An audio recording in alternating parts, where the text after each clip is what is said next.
بسم اللہ الرحمن الرحیم۔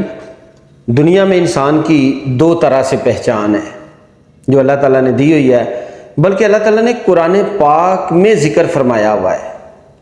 ایک گروپ وہ ہے جن پہ اللہ تعالیٰ نے اپنا انعام کیا،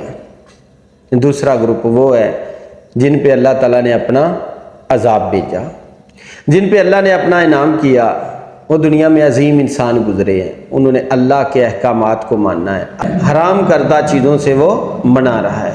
اور دوسرا گروپ وہ تھا جنہوں نے اپنی مرضی کی اور وہ اللہ تعالیٰ کی نافرمانی کرنے کے بعد جہنم میں چلے گئے۔ ہمارے لیے بھی زندگی میں دو آپشن ہیں جی، یا تو ہم انعام یافتہ لوگوں میں چلے جائیں یا ہم عذاب والے لوگوں میں چلے جائیں، درمیان والا کوئی راستہ نہیں۔ کوشش کریں فوراً انعام یافتہ والے لوگوں میں چلے جائیں، فوراً آپ انعام یافتہ والے لوگوں میں چلے جائیں، جو اللہ نے حلال قرار دیا ہے اسے کھائیں، جہاں سے اللہ نے منع کیا ہے اس سے باز آ جائیں، رک جائیں۔ حضرت سفیان ثوری رضی اللہ تعالیٰ عنہ کے بارے میں پڑھ رہا تھا، آپ فرماتے ہیں کہ جب بندہ مر جاتا ہے حقیقت میں وہ زندہ ہی ہوتا ہے، اللہ نے انسانوں اور جنوں کے اوپر اس کی آواز بند کی ہوئی ہے، اس کے چیخو پکار سن لیں، اس کا رونا دھونا سن لیں۔ آپ فرماتے ہیں جب اسے غسل دیا جاتا ہے، اٹھا کے گھر سے نکلتے ہیں تو بڑا روتا ہے، قبرستان لے جاتے ہیں، جنازہ پڑھتے ہیں، جب قبر میں لے کے جاتے ہیں تو بڑا چیخو پکار کرتا ہے بندہ۔ آپ فرماتے ہیں اگر اللہ آواز انسانوں اور جنوں پہ اٹھا دے کہ وہ سن سکیں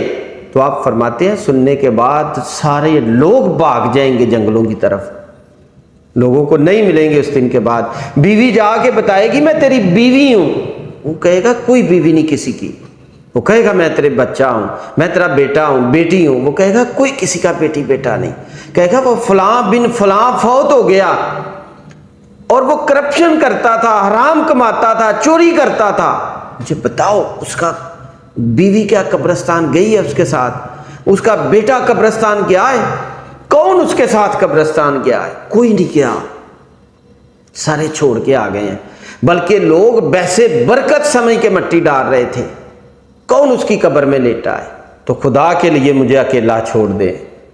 ان قریب میں بھی اسی قبر میں چلے جانا ہے۔ آپ رضی اللہ تعالیٰ عنہ فرماتے ہیں کہ دنیا دیکھے گی کیوں، اس کو بار بار جا کے کہیں گے، لیکن وہ واپس نہیں آئے گا آبادی میں، لوگوں میں نہیں آئے گا، وہاں ہی روتا رہے گا۔ آپ فرماتے ہیں کچھ دنوں بعد جب لوگ جا کر اس کو دیکھیں گے تو بندہ فوت ہو چکا ہوگا، اور اس حالت میں فوت ہوا ہوگا کہ اس کا آدھا منہ مٹی میں ہوگا اور آدھا باہر ہوگا۔